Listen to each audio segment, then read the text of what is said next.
एक दो और उदाहरण देता हूं, हमने दुनिया को और क्या क्या दिया है। सारी दुनिया में इस समय किसी को मैं पूछूं कि सबसे पहला हवाई जहाज किसने बनाया, तो हम ले दे के एक नाम लेते हैं, राइट ब्रदर्स ने बनाया, और उनके नाम से दर्ज है यह आविष्कार। 17 दिसंबर सन 1903 को अमेरिका के कैरोलिना के समुद्र तट पर राइट ब्रदर्स ने पहला हवाई जहाज बनाकर उड़ाया, जो 120 फीट उड़ा और गिर गया।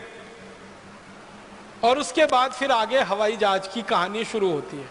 तो हम बचपन से ये पढ़ते आए हैं कि 17 दिसंबर 1903 में पहली बार हवाई जहाज बना और उड़ा, 120 फीट तक गया, अमेरिका के साउथ कैरोलिना के समुद्र तट पर राइट ब्रदर्स ने उसको उड़ाया।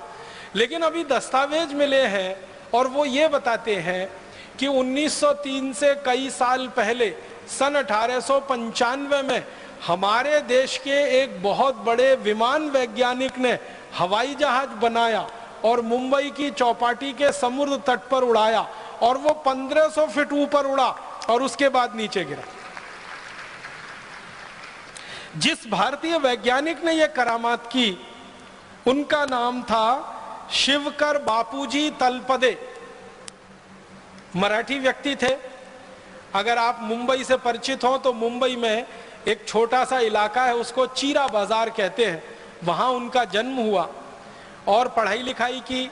एक गुरु के सानिध्य में रह के संस्कृत शास्त्रों का अध्ययन किया। अध्ययन करते समय उनकी रुचि पैदा हो गई और हमारे देश में विमान शास्त्र के जो सबसे बड़े वैज्ञानिक माने जाते हैं वो महर्षि भरद्वाज है। महर्षि भरद्वाज ने विमान शास्त्र की सबसे पहली पुस्तक लिखी। उस पुस्तक के आधार पर फिर सैकड़ों पुस्तकें लिखी गई विमान शास्त्र की। सबसे पहली पुस्तक महर्षि भरद्वाज की है विमान शास्त्र की, और भारत में वो जो पुस्तक उपलब्ध है, सबसे पुरानी पुस्तक वो 1500 साल पुरानी है। महर्षि भरद्वाज तो उसके भी बहुत साल पहले हुए। तो महर्षि भरद्वाज ने विमान शास्त्र पे सबसे ज्यादा शोध किया।